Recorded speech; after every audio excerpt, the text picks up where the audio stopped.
Part 7, we're in the house, and I am very sick. But, hey, business calls. Gotta get to more of your questions. Gotta talk a little bit more with you guys and give you some more answers. So let's get right back into it. We have Sean Rossick, who asks, who is the most important musician of all time? It's a very good question.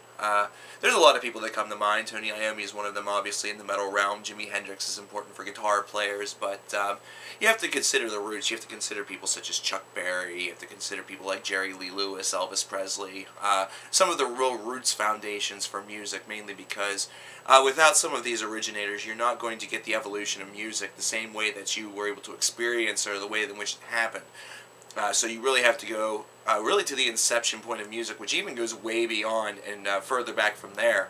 However, whenever you're considering rock and roll and heavy metal, you take a look at some of the people from the 1950s that just really were very groundbreaking in that department. And then Tony Iommi, obviously, for heavy metal, he really revolutionized the whole genre and gave it a certain punch that was not being seen or delivered by anybody else at that time frame, with the exception of a couple proto-metal bands that never really picked up very much steam or momentum, bands such as Sir Lord Baltimore.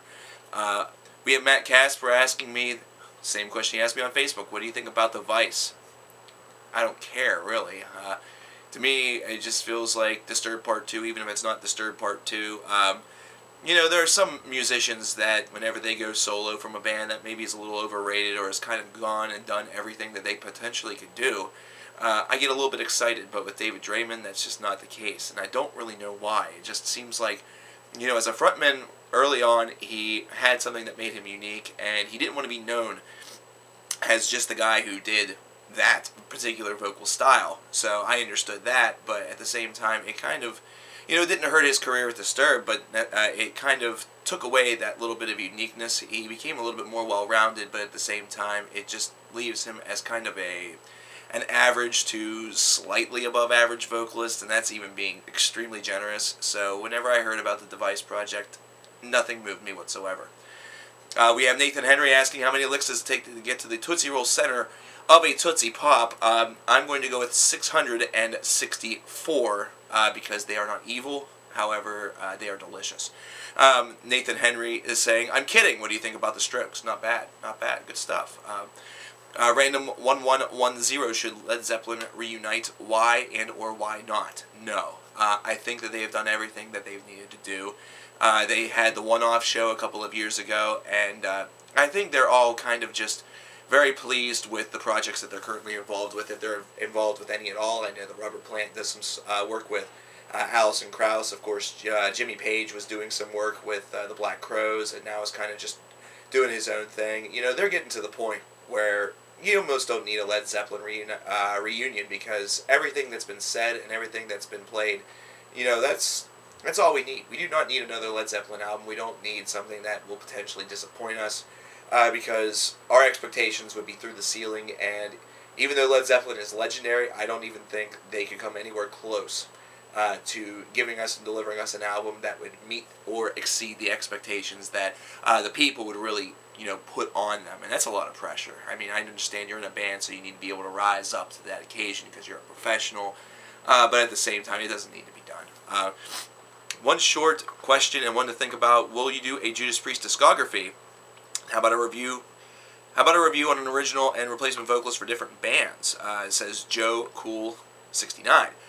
I've thought about a Judas Priest discography in my time. It just has never really materialized. I thought about doing it for a farewell tour or this or that, these and those. It just never really has happened. And strangely enough, this concept of replacement vocalists came up in a conversation that I was having kind of in my mind earlier today, speaking directly about why the 90s, which everybody thinks for heavy metal sucked, were actually a lot better than you think. And it was one of the reasons why a lot of people thought that the 90s sucked, because Iron Maiden, Judas Priest both had replacement vocalists. Anthrax went through lineup changes. Metallica changed their sound. Same thing kind of slowly happened with Megadeth and Slayer. I really like Blaze Bayley, but at the same time I can recognize that Virtual 11 was not that great of an album. Ripper Owens is not a bad vocalist whatsoever. His Winter's Bane material is very, very good, but he gave it his all in Judas Priest. But there's a certain point where whenever a vocalist becomes so legendary and becomes kind of the face of the band, it's hard to accept somebody else. So the fans are naturally going to really hold them accountable for what happens, or it may be the reason why some people just don't give the albums a shot, which is kind of short-minded, but it happens. We have another one from Random1110. What did you think of Bandcamp the first time that you discovered it? First time I discovered it, I thought it was a pretty cool tool. You have to sift through a lot. Sometimes, you really want to check out the projects that you can check out. It's kind of, it's become very populated, so it's going to become harder to, truly discern the good stuff from the bad. I know that there are some of you that are on Bandcamp. I know that Mackenzie Keefe is on Bandcamp, and he has released some very good stuff.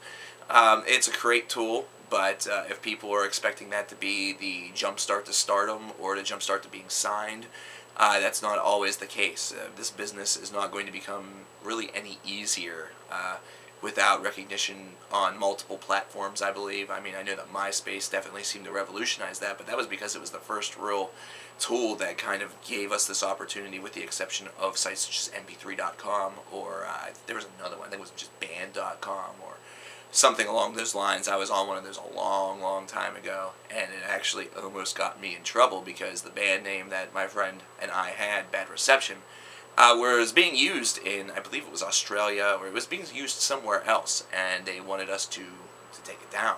So a lot of things that you have to be careful about with doing things like that, so just kind of keep those things in mind. Zigo10, have there ever been songs that changed your view on life in some way? If so, what are those songs, and why do they have that effect?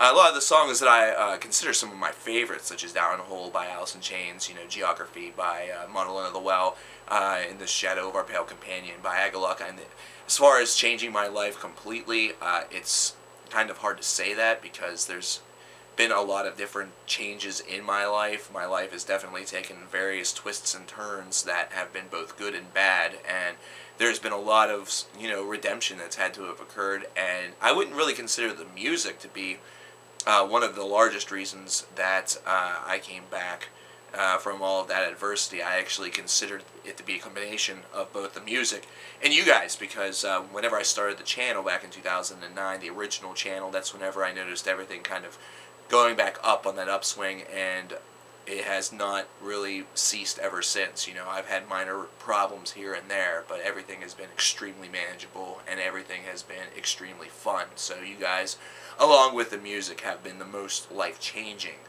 element of my life. Mr. Douchebag22, what the fuck happened to Necrophagist? I have no fucking idea. I think they are currently, they've been abducted by aliens, and they are currently ruling the charts on Jupiter. That's my opinion. Rage and Honor, how much new music do you discover in a week? Is it overwhelming, the amount of music that is out there yet to be undiscovered? Yes, it's extremely overwhelming. As far as new music, definitely the amount that I have discovered has kind of gone down a little bit because I've listened to so much throughout my lifetime already. So it's mainly just keeping up with that which I already know and discovering a couple more along the way. It's the one thing about this is that once you kind of establish yourself as a fan, it becomes extremely difficult to track, hundreds of bands that you really enjoy, and kind of keep up with their history and try to be, try to bring yourself off as an expert. So we are in a time frame right now where actually it has become a lot easier for you to get your music out there, but of course it also means that you have to sift through a lot of people who are just, making it because they want to, which is a great reason to make music, but aren't necessarily all that good at it. There's a lot of generic music out there. There's a lot of bands that sound exactly like things that are, already present, and it usually leans towards something that's a little bit more popular. And then, of course, there's a lot of people that just flat out should not be in music, period, because they're just half-assing it, So it is very, very, very difficult to kind of stay on top of everything, and that's the reason why it's almost impossible for me to get to all of the albums that maybe you guys want me to talk about. In fact, it's the reason why I probably don't even get to even 10% of those, because if I were to be able to get to everything, I would not have a job, I would not have a girlfriend, I would not have an apartment. All I essentially would have is a computer with a nice internet connection, a pair of headphones, a camera, and I'd be uploading probably 17 videos a day, and that would probably only take me to like 40%. So it's frustrating, and I have other things that I enjoy doing as well. This is just something that I really enjoy and would love to make into a career, but there is no way that I can get to everything. Malbabe987 asks favorite album of, or Malabi, I'm sorry, Malbabe, whatever. Favorite album of 2013 so far, both metal and non-metal. What is your opinion on how pop music has changed in the last year with more indie artists breaking out into the mainstream? Favorite album so far is kind of a tough category. I really, really love the new Dark Throne. I love the new Steven Wilson. I haven't listened to a lot of non-metal. That's the problem. I've actually talked about this on my Facebook page, that it doesn't seem like there's been any really huge, rock releases that have come out aside from the new Coheed and Cambria, which I felt were kind of, it was alright. The new Hendrix isn't bad. I would like to address that in a Rock City, hopefully within the next couple of days. And there's a couple of new bands that have come out, like Atlas Genius, that I would like to listen to in depth, but I have not gotten the opportunity.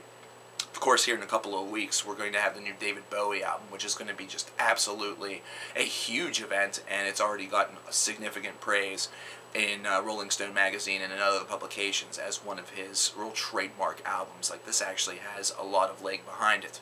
As far as pop music has changed within the past year with more indie breaking through, I think that it's a good thing, but I'm a little bit tense about it, because I feel that since these artists really resonated with people, the radio stations and the powers that be are going to try to focus on artists that sound very, very similar to these artists, kind of lumping them all together, and there's not going to be a lot that discerns them. Of Monsters and Men has something that's discerning to them compared to bands such as Mumford & Sons, the Black Keys, for example, and the Lumineers, because they have dueling vocals there, male and female, that are extremely easy to tell, easy to differentiate. Atlas Genius has a very, hooky song that is, kind of making a little bit of waves. The song is called Trojans.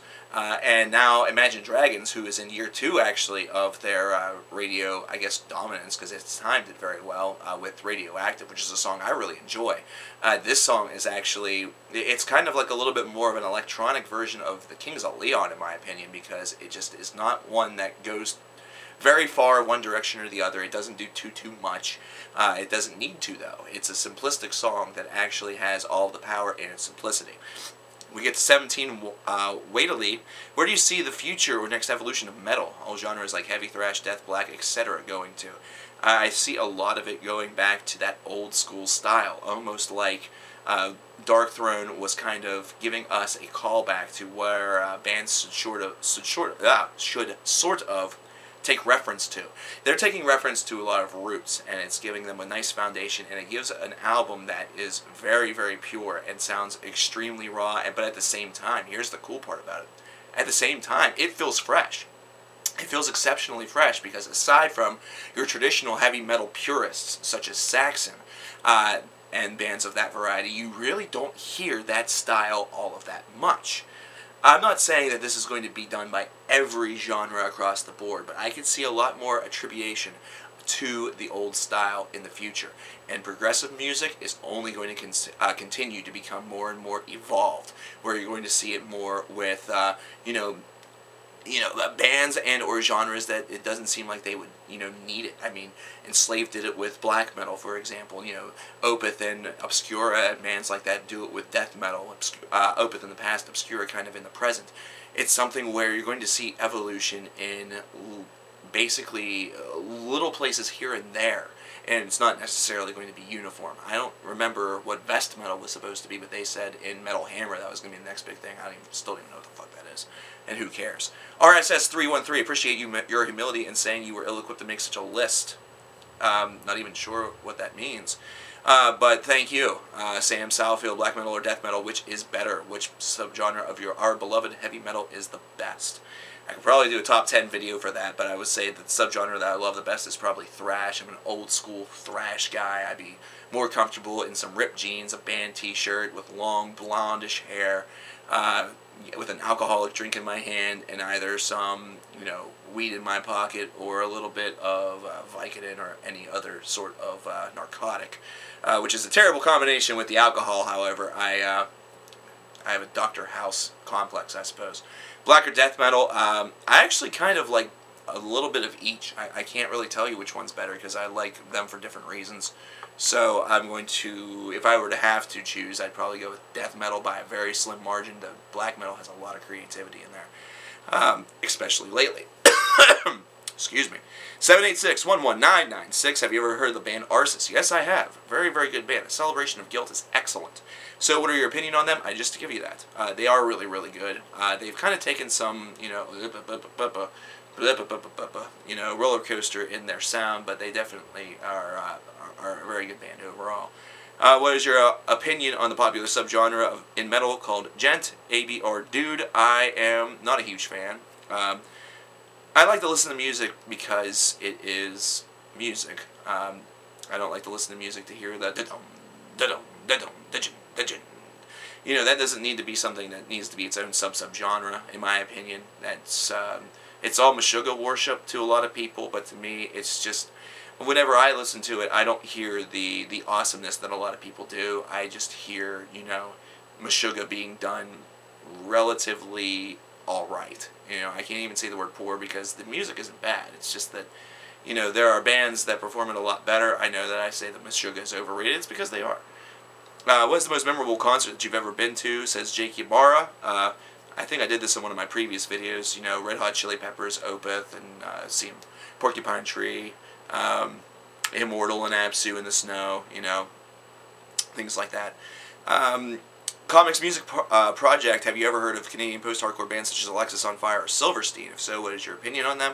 Don't really have much of an opinion on Silverstein. I haven't listened to them at all, but Alexis on Fire, I've listened to a couple tracks here and there, and it's alright. I mean, I'm not going to dive into it, really. I'm not a huge fan, but, the reason why they're a band that I don't really label whenever I do videos and are trying to talk down on a lot of, other bands that are perhaps somewhat associated with that genre, somewhat being the key word. I don't mention them because I really have nothing wrong with that. Hey CK, are you going to review the rest of Black Sabbath's discography? I hope to get to that eventually. Justin Jurgic. Hopefully whenever we get an official release date for the album, I can get back into it. Dead Human Collector 0, that is. Hey CKN, if you were in the bus sitting next to an attractive person of the sex you were interested, and all of a sudden the bus crashes and everyone dies except you, would you fuck that corpse? I guess it really all depends. And this is actually relatively key for me. I would like to talk to this person, like if I'm sitting next to them, I'd like to have a conversation with them, even if it's very briefly, because you can tell a lot about a person in just 2 or 3 minutes. If in that 2 or 3 minute stretch they annoy me, no. If in that 2 or 3 minute stretch they intrigue me, yes. Metallica Guy 99, or 91, what is your opinion about the band Ghost? They're no longer called Ghost. What do you think? Do you think they are overhyped or deserving of it? I think they're deserving of it. They're really bringing back old style metal, hence what I said earlier today in this video. Do you think they will get big? Yes. I think they already are big. They already have a lot of fans, and their shows prove that, because I have never seen a better reaction for an opening performer at a metal show. Even whenever I saw Absu with Immortal, Absu's extremely established. But Ghost got the best first band in a concert reaction I've ever seen. We're going to do a couple more here. Are you a fan of funeral doom metal? Says the same gentleman. A little bit here and there. What's the first record you ever bought? Heaviest rocker alive? That's a great question that I don't even know if I know. I don't even know if I remember. Probably something in the 90s. I'm going to go with I don't know. Probably something in the alternative realm. I'm going to say maybe 311 self-titled album I love to this day. So there you go. Symmetry Hard 115. Cover Killer was your favorite Iron Maiden album and why? Seventh Son of the Seventh Son. Brave New World is a close second place. With the X Factor kind of looming in the background also. I love X Factor because of the dark atmosphere. Brave New World has just terrific memories associated with it. It's probably one of the best comeback albums that you're ever going to hear. But Seventh Son was something that, even though the band still sounded like Iron Maiden, it was refreshingly different. It was ambitious, and it just sounded glorious. It sounded epic. Everything about this album did what it was supposed to do, and the band just sounds incredible. Of course, after this album, things started to implode a little bit. However, this album was kind of like that beautiful, beautiful moment right before a tragedy. I think I'm going to go get something to some drink, and I'm going to come back with part number 8. I hope you guys enjoyed part number 7, and thank you once again for subscribing. Continue to tell your friends. I don't care if I'm doing this until well after I have 20,000 subscribers. I'll talk to you guys later.